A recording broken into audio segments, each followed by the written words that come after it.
This was a guy going through really hard times. You know, Yeah. he was a really desperate man trying to raise a family, and his farm was falling apart. And I thought that this would resonate with a lot of what was happening, you know, in America, and a recession, and people losing their houses, like he was losing his farm, people losing their jobs, like he was losing his cattle. It speaks to like that level of like, what the fuck, you know, what Just else? sheer Yeah, desperation, yeah. being backed into a corner and having no idea what to do. And it was as the guy who had to sing the song, you know what I mean, or didn't have to, but enjoyed singing the song. It was amazing to go back and listen to Bob Dylan sing it so nonchalantly. The lyrics were so heavy, so heavy. The lyrics were so intense and macabre, you know what I mean? Yeah. And here he is just kind of playing it like a folk song. Here I'm at the Newport Folk Festival just playing the song, you know, and it was like, when you really peel back the layers, like, I mean, if this wasn't the heaviest song Dylan ever wrote, I don't know what is. Your baby's eyes look crazy, they're tugging at your sleeve. Your baby's eyes look crazy, they're tugging at your sleeve. And you walk the floor and wonder why with every breath. A harrowing song for those who don't know it, and if they don't, I should suggest they check out the whole record. But you chose to do that one, or did they ask? You chose that song. They gave us a list of Dylan songs. As you know, there's like something like 50 artists on the thing, and so they were obviously asking everybody. That list was dwindling as we were procrastinating. You talked about doing Masters of War, which I think the Roots may have done. Okay. Did people keep taking songs? And Yes. Like, okay, yeah. Yeah. So that's what was happening, which was going to happen. You know what I mean? Right, You right. send an email out to like nobody gets priority. I'm sure some people got priority. There was some big artists on there. Yeah. But and every week there were songs being taken. We'd be backstage listening to Dylan just on shuffle, all kinds of songs, waiting for something to just speak to us.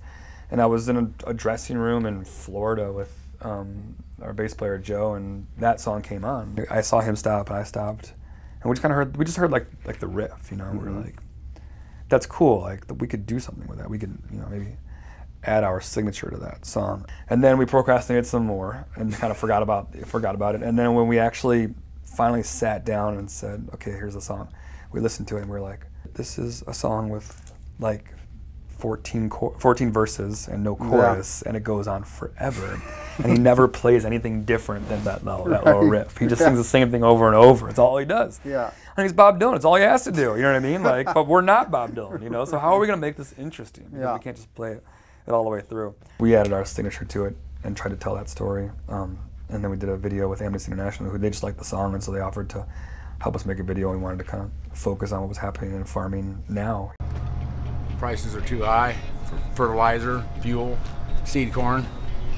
And if it don't rain this spring, it'll be a very big risk.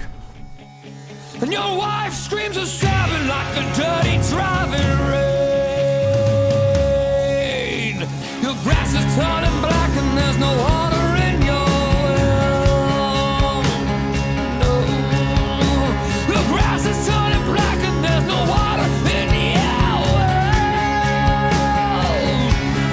Yeah, you spent your last $1 on 7 shotgun shells.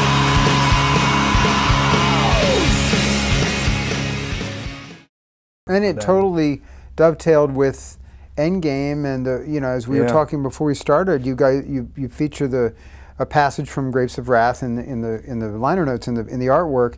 Yeah, I think with Grapes of Wrath we wanted to talk about how there's already we've already learned these lessons. You know what I mean? We should have learned these lessons. like some of the things that we're dealing with are kind of things we've already dealt with. We've already, you know, supposedly learned from. And so if we just look back to the situations where we've had to cross these bridges before, we can learn a lot from the past. You know? And so Grapes of Wrath was speaking to that, speaking about the Depression in relation to a recession, speaking about desperation in terms of the lives of everyday Americans here, now, and today.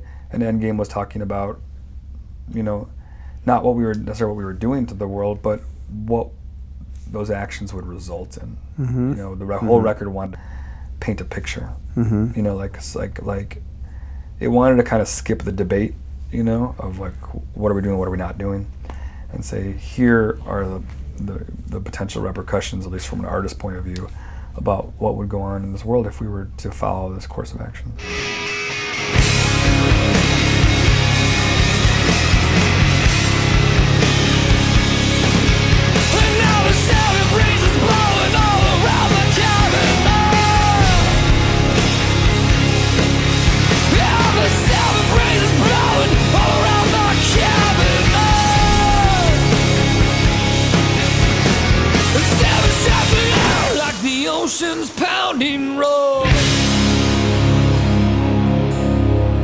there's 7 people dead out on a South Dakota